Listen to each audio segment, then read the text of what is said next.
Etude. Another tempo bump. Practice going pretty good. I'm kind of happy, and I'm also very nervous about kind of where I'm at. So Etude today is in G sharp minor, which is actually a little easier than A flat minor, even though they're enharmonic, but it means there's lots of double sharps written, and those are just kind of weird to look at. So that's probably the hardest part of the Etude. And then I'll do the Nocturne. I'm not going to do the Blave sonatas today just because I'm a little tired, and I've been practicing since about maybe like 11 o'clock.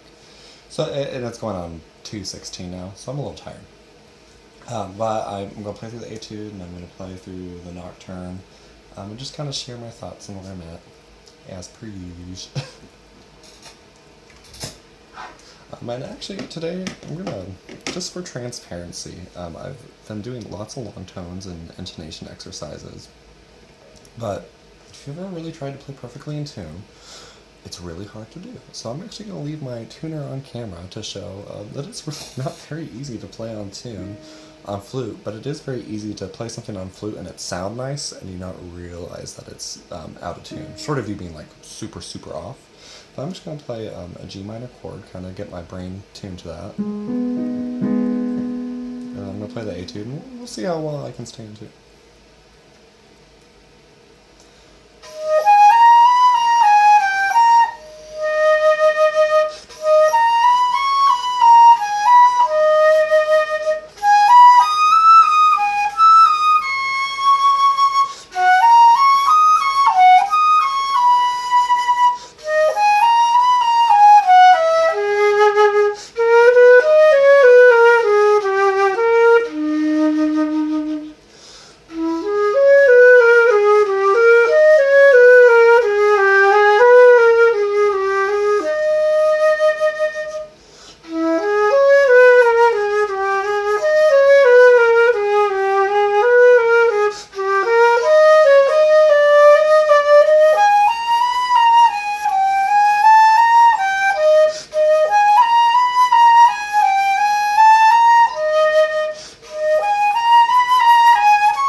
Oops.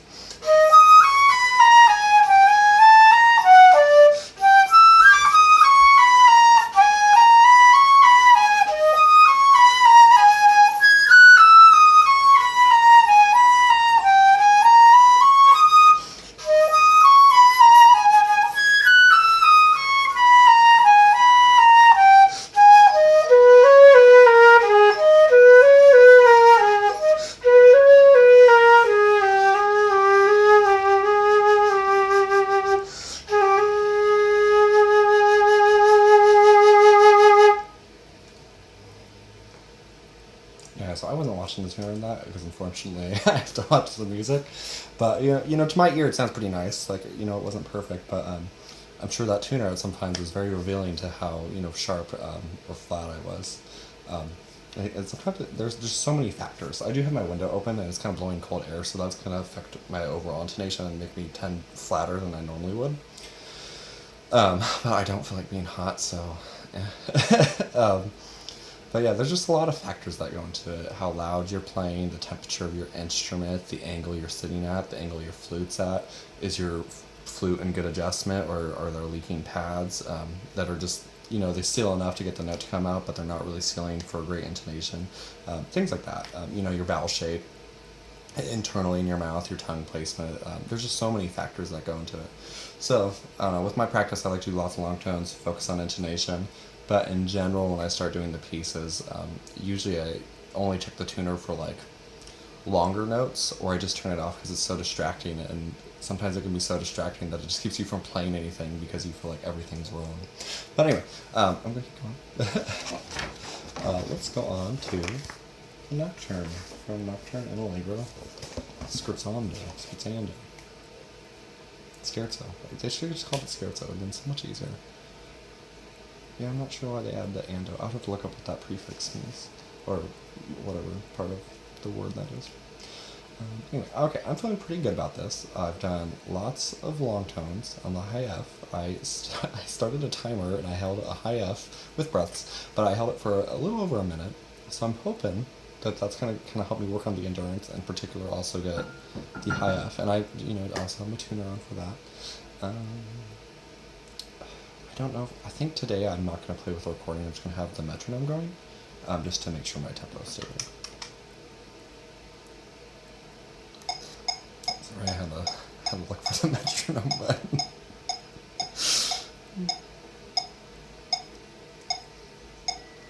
And it's marked in the score at 76. So I'm just going to leave it at 76.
Okay, actually, I feel really good about that. I thought that went really well. There was maybe a few finger techniques, but I thought the high F at the end was really good, so I hope when I listen back to the recording it's as good as I think it was. But yeah, I actually feel really good about that. Yes, in the piece there are like retardandos and little speeds up and pushes and pulls, but in general when you're learning a piece, it's smart to just kind of learn it very strict. because if you understand, that rhythm on the page and stuff, then you can do those tempo pushes a lot easier because you understand how that rhythm is supposed to go. You can explain that rhythm to your accompanist or what you're thinking about in a more accurate way. And even just in general with your ensembles, go like show with that tempo a lot clearer. So yeah, I feel really good about that. I thought that went really well. I hope that's as pretty as I am. As I thought it was. And certainly I still have the tuner under that, so maybe I was really out of tune for a little while. But we'll see. Okay, so for the Allegro, I said I do 142, and so I actually tried it at 152, and I can kind of get it, but I think what I'm going to do is I'm going to play with the recording here on my TV. We're going to need to turn it up so I can actually hear it. But I think I'm going to do the 142. You know what, I'm going to do the 152, I'm just going to go for it. And we'll just kind of see where it is.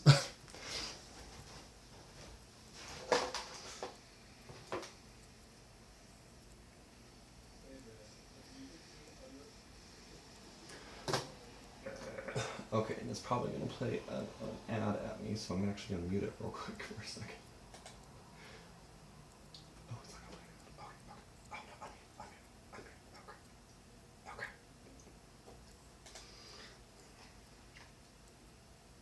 Did that unmute? You would think hitting mute again would... You didn't see the panic on me. You would think hitting unmute, mute again on the thing would unmute it, but I guess not. I had to hit the volume button. Kind of weird. Okay, so let's see how this goes.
I just very close to being able to play with that tempo. And granted, that part where I'm struggling is unaccompanied.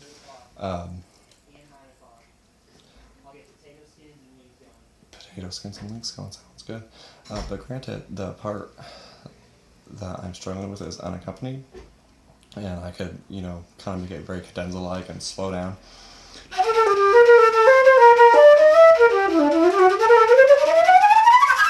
I kind of cue the animato. I want to learn it as strictly as possible, so that way, if I do perform it, if I do decide to change it, I'm not changing it because I can't do what's written. I'm doing it because I think the other way sounds better. That being said, I think I'm gonna try that little end section with the metronome here. Not at 76 though. At 152. Let's see if I can just kind of, through sheer willpower, make it come out of my flute.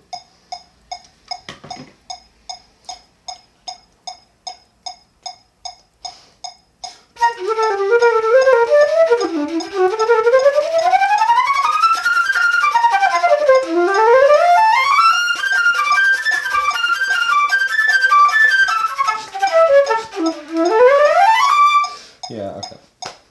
So yeah, I just need to work on it, as per usual. It's really close though. I'm really liking the progress I've made. I think for tomorrow, what I'm gonna do, it's just the same thing. Kind of today I started at 110, then I did 90, and then I did 70, and then I tried 155, just a little faster in that rhythm tempo. So I think tomorrow I'm gonna start at 130, do 110, 90, 70 again, and then see if I can do 160 or 165. So then when I go to the 152 tempo, it will at least feel a little easier. And unfortunately, I did check with recordings, and people actually are going 152. So, but yeah, I'm feeling good about where it's at, despite, it's a matter of getting my tongue to move in sync with my fingers. So the slower I practice that, and the faster I can do that, if I push past that 152 mark, will just make me really comfortable with it. But I do feel that I've made a lot of progress on this. Cool. I will see you tomorrow.